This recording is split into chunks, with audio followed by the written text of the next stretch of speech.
నమస్తే, నా పేరు Kalyan Dilip Sunkara. Welcome to common library.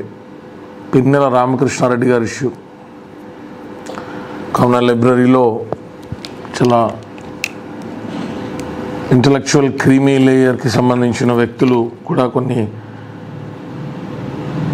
ఆలోచించదగ్గటువంటి ప్రశ్నలు అడుగుతూ ఉంటారు.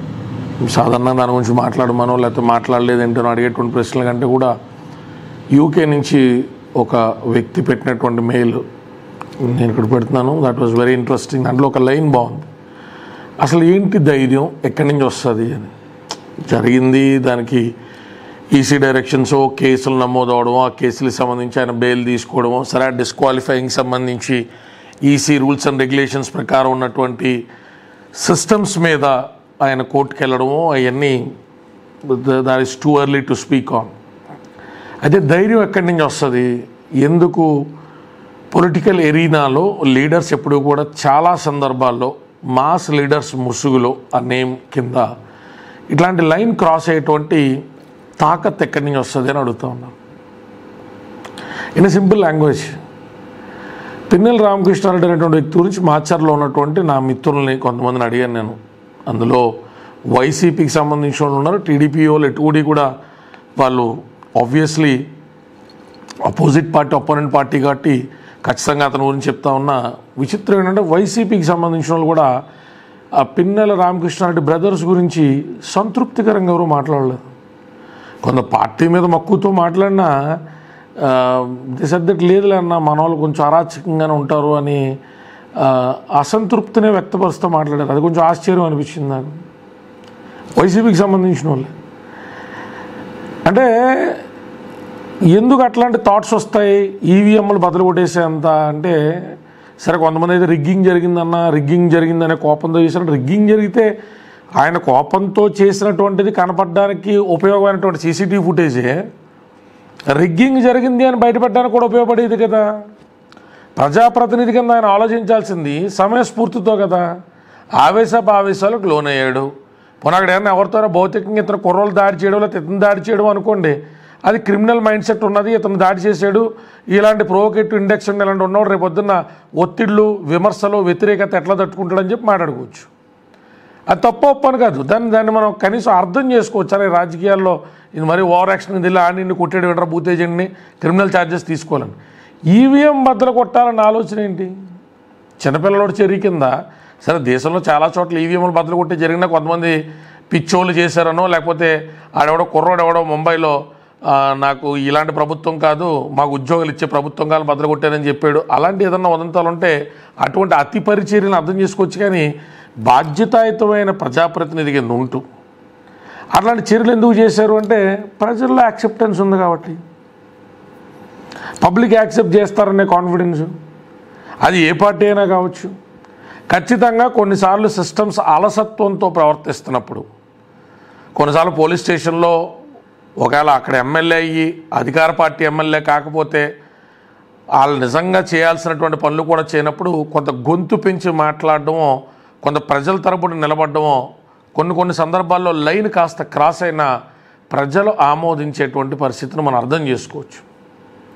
కానీ ఇలా ఈవీఎంలు బద్దలు కొట్టాలో, రాడికల్స్లా బిహేవ్ చేయడాలో, మన చంద్రన్ ప్రభాకర్ ఏమో పోలీస్ స్టేషన్కి వెళ్ళి ఆడేమో కార్యకర్తలు ఆడేమో కరోనా అరెస్ట్ చేసినట్టు బయటికి లాక్కొచ్చేయడాలో, ఇలాంటి చర్యలన్నీ కూడా ఈ పదవి చాలా టెంపరీ అనేటువంటి ఇంగిత జ్ఞానం లేకపోవడం వల్ల వస్తుంది. వీళ్ళకంటే ముందు ఇలాంటి యాసాలు వేసిన వాళ్ళు కాలగర్భంలో కలిసిపోయారు, వీళ్ళు కలిసిపోతారు, వీళ్ళ తర్వాత వచ్చిన వాళ్ళు ఎవరు చేసినా కలిసిపోతారు. కానీ అప్పటి వరకు ఉన్న కాన్ఫిడెన్స్ ఏంటరా అంటే, సరే Chandran Prabhakar police station issue దాన్ని వేరే సెగ్మెంట్లో మాడుకోవచ్చు, ఇది మరి దుర్మార్గం కదా పిన్నెల రామకృష్ణారెడ్డిది, ప్రజలు యాక్సెప్ట్ చేస్తారు. తర్వాత జగన్మోహన్ రెడ్డి అనేటువంటి వ్యక్తి వచ్చినా నేనేదో జవాబు చెప్పుకోవచ్చులే, నాకడేదో ఒత్తిడి ఉందనో, గెలుపు విషయంలో నాకు ఇది జరిగిందనో చెప్పుకోవచ్చులే. సో పొలిటికల్ సర్వైవల్కి అయితే ఇబ్బంది లేదు. ప్రజల్లో ఈవీఎం బదులు కొట్టారన్నప్పుడు అదో పెద్ద విషయం అని చెప్పి సామాన్యులు అతని మీద తిరగబడరు. ఇంకా అంతా కొంత అతనికి ఉన్న కార్యకర్తలు కూడా మా అన్న పెద్ద మగోడరా, మా అన్న తోపురా, వెళ్ళాక ఈవీఎంలు పాల్గొడేహాడరా అని చెప్పి చెప్పుకుంటారు. సో ఆబ్వియస్లీ అతనికి యాక్సెప్టెన్స్ ఉన్నది. రిగ్రెట్ అవ్వాల్సినటువంటి ఎన్విరాన్మెంటు, అట్మాస్ఫియరు సమాజంలో మనం కల్పించినప్పుడు మన ఆలోచనల నుంచే నాయకులు పుట్టుకొస్తారని నేను చాలాసార్లు చెప్పినట్టు, ఆబ్వియస్లీ పిన్నెల రామకృష్ణారెడ్డిని రేపొద్దున ఇంకొక ఎక్సో, ఇంకొక వైయో, ఇంకో జెడ్డో 2029 సార్వత్రిక ఎన్నికలు లాంటివి చూస్తాం, 2029 తర్వాత చూస్తాం. మన రాష్ట్రంలో కదా, పక్క రాష్ట్రంలో కదా, ఆ పక్క రాష్ట్రంలో చూస్తాం. జస్ట్ బికాస్ పబ్లిక్ కింద మనం క్వాలిటీ లీడర్స్ని ఎంచుకునేటువంటి మెథడాలజీస్ మనకి లేవు. రాజకీయ చైతన్యం ఉంది అనుకుంటున్నాం తప్ప ఎటువంటి నాయకులు మన రిప్రజెంటేటివ్గా అసెంబ్లీకి పంపించాలని దాని మనకేం ఆలోచనలు లేవు కదా. ఇంకో 10 రోజుల్లో వచ్చే రిజల్ట్ కూడా మనకు ఆ విషయం అర్థమవుతుంది కదా.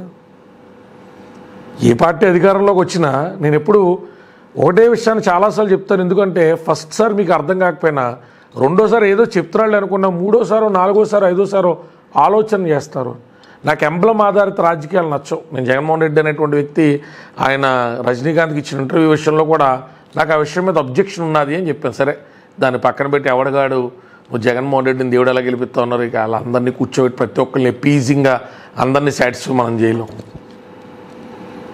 Coming back to the point, నాకు అందుకే అభ్యర్థి ఆధారిత రాజకీయాలంటే ఇష్టం. ఆ ఎంబ్లం ఏదైనా అభ్యర్థిలో క్వాలిటీ ఉందా లేదో చూడాలి. జగన్మోహన్ రెడ్డి అన్న మొక్కను నా మొక్కను చూడండి, చంద్రబాబు అన్న వ్యక్తి కింద నా మొక్కను చూడండి, వీళ్ళ మొక్కలు చూసి ఓట్లేస్తాం ఏంటి? అభ్యర్థి సమర్థుడా కాదా? అభ్యర్థికి కాండాక్ట్ అండ్ క్యారెక్టర్ విషయంలో మన పబ్లిక్ ఆఫీస్ మన కాన్స్టిట్యున్సీకి మెంబర్ ఆఫ్ లెజిస్లేటివ్ అసెంబ్లీ కింద ఎన్నిక కాబట్టి తర్వాత అతని వ్యవహార శైలి 100కు 100 మార్కులు లెక్కల్లా 60, 65, 70 మార్కులు పడతాయా పడవా?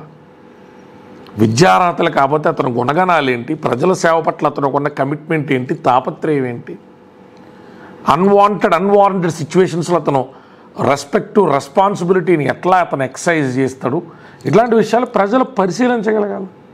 అందరూ విద్యావంతులు అయితే రాష్ట్రం బాగుపడింది కదంటే విద్యావంతుల ఒక్కలేదు, దీనికి ఆలోచనవంతులు అయితే చాలు.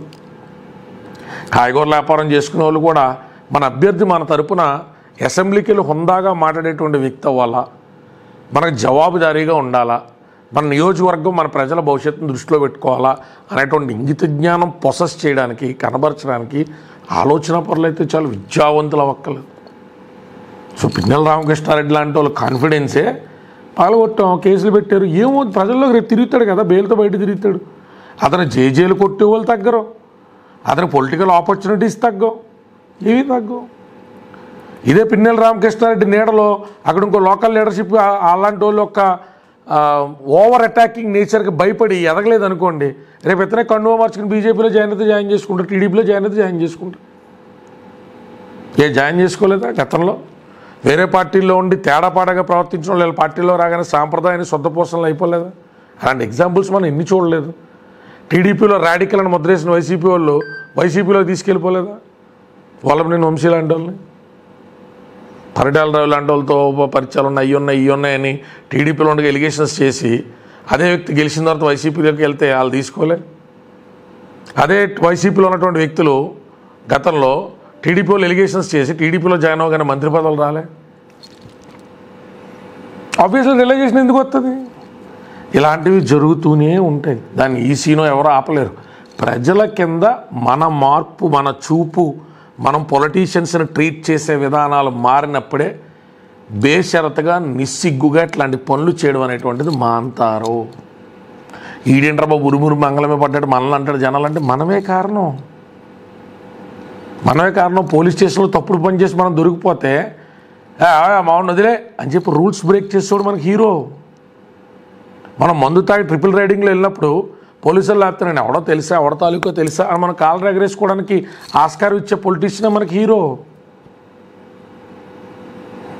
మన చెల్లెళ్ళ విషయంలో కాలేజీ ఎవరినో కొట్టడానికి వెళ్ళాం అనుకోండి, కొట్టిన తర్వాత ప్రిన్సిపల్ మనం సస్పెండ్ చేయకుండా ఉన్నా చూసుకునేవాడే మనకి హీరో, ఆడే మనకి ఎమ్మెల్యే.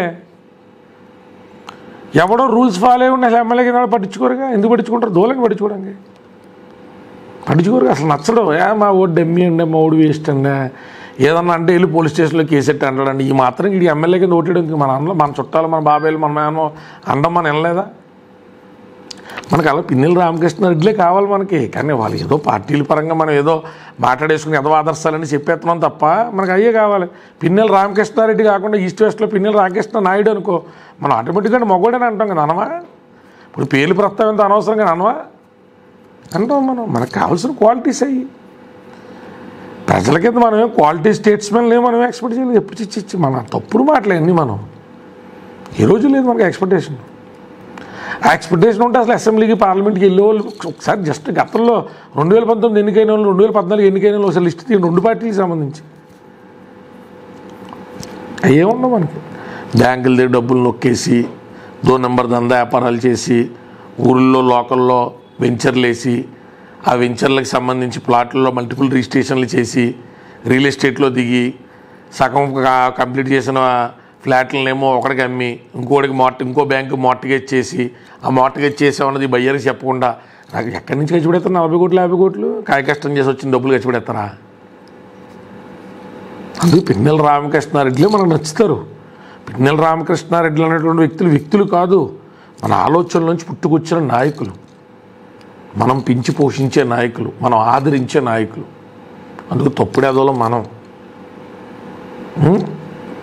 అనమంటారు మరి.